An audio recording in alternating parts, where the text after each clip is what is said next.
LIG group chairman Harsh Goenka సంచలన tweet చేశారు. హర్షద్ మెహతా, కేతన్ పరేఖ్ స్కామ్లను గుర్తు చేసే పరిణామాలు దగ్గర పడుతున్నాయని ఆయన ట్వీట్ చేశారు. కోల్కతాలో ఈ అక్రమాలు చాలా రోజుల నుంచి జరుగుతున్నాయని అన్నారు.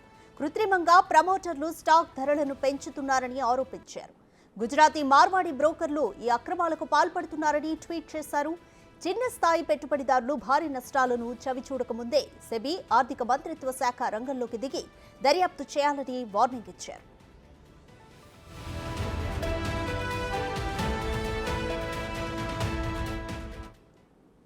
స్టాక్ మార్కెట్ ఇన్వెస్టర్లు కూడా గోయంకా ట్వీట్ను సమర్థించేలా రెస్పాండ్ అవుతున్నారు. గత కొన్ని రోజులుగా మార్కెట్ పరిస్థితులు చూస్తే గోయంకా ఆరోపణల్లో నిజముందని అంటున్నారు.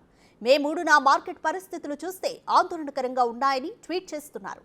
గరిష్ట స్థాయి నుంచి 2% పైగా మార్కెట్ సూచీలు పడిపోయాయి. సెన్సెక్స్ 1200కు పైగా పాయింట్లు నష్టపోయింది.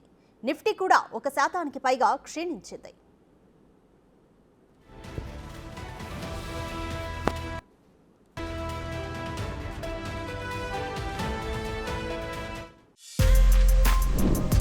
For more videos like this, subscribe Big TV channel.